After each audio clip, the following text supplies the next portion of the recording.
हाय बच्चों, देखिए आपके बीच कक्षा 12 हिंदी काव्य से अध्याय 3 का श्रद्धा और मनु, जो जयशंकर प्रसाद की रचना है।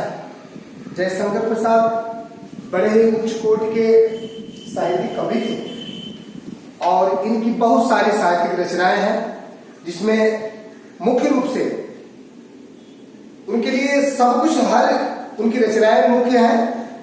उसमें एक रचना जो थी कामायनी, कामायनी उनकी रचना से ही ये लिया गया है। श्रद्धा मनु का जो संवाद है कामायनी रचना के अंतर्गत उसी रचना से लिया गया है।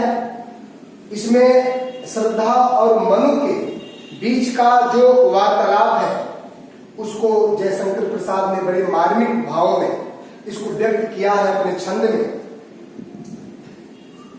कौन तुम संतृप्त जलनिधि तीर, तरंगों से फेंकी मणि कह रहे निर्जन का चुपचाप, प्रभा की धारा से अभिषेक।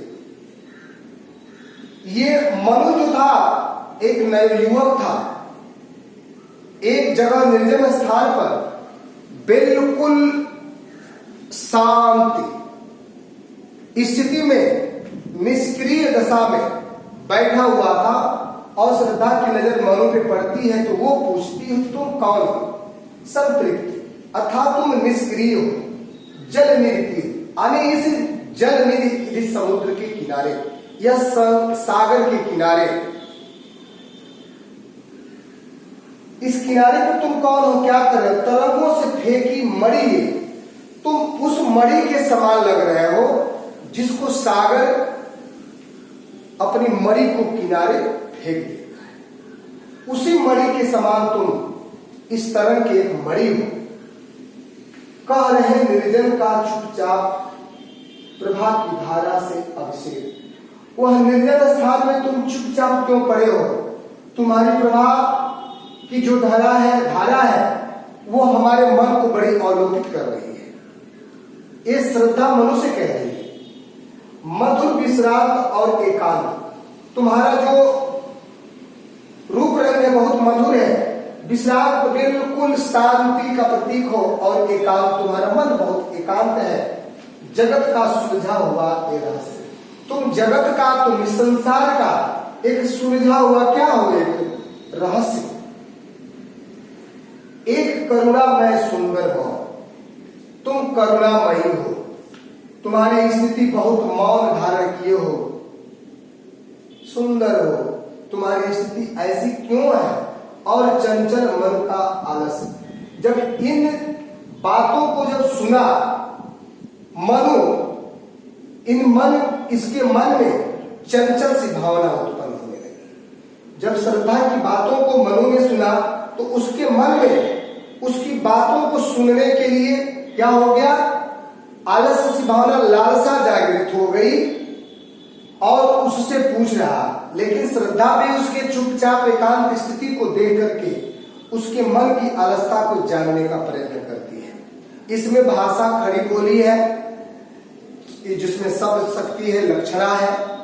छंद जो है ये 16 मात्राओं का ये श्रृंगार छंद है, गुण माधुर्य है, अलंकार उपमा है, रूप सत्का है, रूप है, इस तरह का इसमें अलंकार का प्रयोग किया गया है। दूसरे पद्यांश में हम देखते हैं,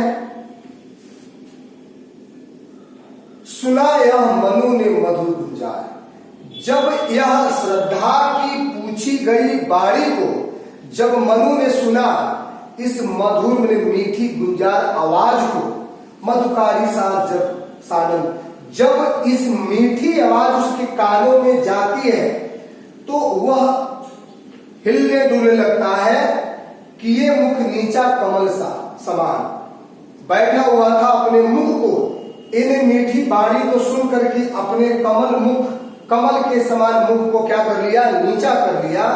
प्रथम कवि का जो सुंदर छंद, जैसे वह प्रतीत तब हो रहा था जैसे कवियों में प्रथम कवि वाल्मीकि की छंद के भी समान, और एक झटका सा लगा सहर्ष, इस बात को सुन करके एक झटका सा लगा, क्या? निरखने लगे लुटे से कौन। जहां मानो इस तरह सा प्रतीक हो रहा था जैसे किसी फूल के परागण को किसी भौरे ने लूट लिया हो, उस तरह का वो अपना गर्दन झुकाए हुए है, गा रहा यह सुंदर संगीत। इस निर्जल स्थानों में यहाँ की जो प्राकृतिक छटाएं हैं, एक सुंदर गीत, सुंदर संगीत की छटाएं प्रतीत हो रही है। कुतूहल रह न सका फिर मौन, वह मौन न रह सका यह जानने की। यह संगीत क्या मतलब? यहाँ उपमा दिया जा रहा है कि जो श्रद्धा के मुख से जो निकलने वाली बाड़ी थी, वह बाड़ी एक संगीत की तरह उनको क्या सुंदर लग रहा था, और इस सुंदर संगीत की तरह उसकी बाड़ी को जानने की कुतूहल, उसके मन की इच्छा बड़ी तेजी से बढ़ने लगी और फिर मौन न रह सका और कुछ कहने लगा। इसमें भी काव्यगत सौंदर्य भाषा वही खड़ी बोली, लक्षणा 16 मात्राओं का, जिसमें श्रृंगार शब्द का प्रयोग किया गया है, माधुर्य है, और इसमें उपमा, अलंकार, अनुप्रास और श्रृंगार का इसमें प्रयोग किया गया है। आगे देखते हैं पद्यांश में, और देखा वह सुंदर दृश्य, और देखा वह सुंदर दृश्य, जब वह मनु ने श्रद्धा की बाणी को सुन करके जब वो मौन रहने नहीं बल्कि कुछ जानने की जिज्ञासा जब होती है, जानने की जब जिज्ञासा होती है उसके मन में, तो नयन का इंद्रजाल अभिराम, जैसे मानो वह उसके आंखों में एक सुंदरता दृश्य का, अर्थात वह जादू सा समान उसको आकर्षित करने लगा, कुसुम वैभव लता समान। मानो मनु के हृदय में एक कुसुम वैभव जो फूलों से लदा हुआ, फूलों की प्राकृतिक छटाओं से खुशबू आता हुआ लता मेरे सामने कोई खड़ा है, जो इस तरह की बाणी को सुन करके, श्रद्धा की बाणी को सुनकर मनु ने इस तरह का अपना विचार व्यक्त किया। चंद्रिका से लिपटा घनश्याम, जैसे चंद्रमा से घटा वाला कोई घनश्याम बादल मेरे सामने क्या हुआ है, प्रकट हो गया है। हृदय की अनुकृति वाह हो गया, जो उसके हृदय की अनुकृति थी, जो हृदय की उसकी उत्तेजना थी, वो बाहरी उद्यान, मतलब वो बाहर आना चाहती थी, उसकी मन की जो व्यथा थी वो बाहर आना चाहता था। एक लंबी काया उन्मुक्त, जैसे एक बहुत बड़ी काया वाली, एक बहुत लंबी प्राकृतिक छटा की, प्राकृतिक छटा की काया मेरे सामने प्रस्तुत है। मधुपवन क्रीड़ित ज्योतिषी सुशाला, जैसे मधु में मीठा पवन में मीठी हवा, जो सुंदर हवा चलती है उसमें क्रीड़ित करने वाला कोई छोटा सा जीव होता है, शिशु साल, कोई छोटा सा जीव क्रीड़ करता था, खेलता है, उसी के तरह सुशोभित हो रहा सौरभ संयुक्त। उसी तरह से क्या हो रहा है, इस छोटे से वृक्ष साल में कोई ऐसा प्रतीत हो रहा है जैसे मानो कोई यहाँ पवन के साथ कोई अटखेलिया कर रहा है, अर्थात यहाँ की दृश्य को देख करके क्या कर रहा है, शोभमान कर रहा है। इसमें भी वही खड़ी बोली, इसमें भी 16 मात्रा छंद, श्रृंगार छंद का प्रयोग किया गया, गुण माधुर्य है, उपमा का अलंकार का प्रयोग, और रूप का शक्ति अलंकार और अनुप्रास अलंकार का प्रयोग किया गया है, और इसमें रस श्रृंगार रस का प्रयोग किया गया है। तो मैं उम्मीद करता हूँ, आशा करता हूँ कि ये आपको वीडियो समझ में आया होगा, ये पद्यांश समझ में आया होगा।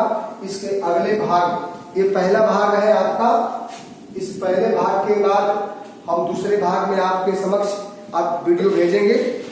धन्यवाद।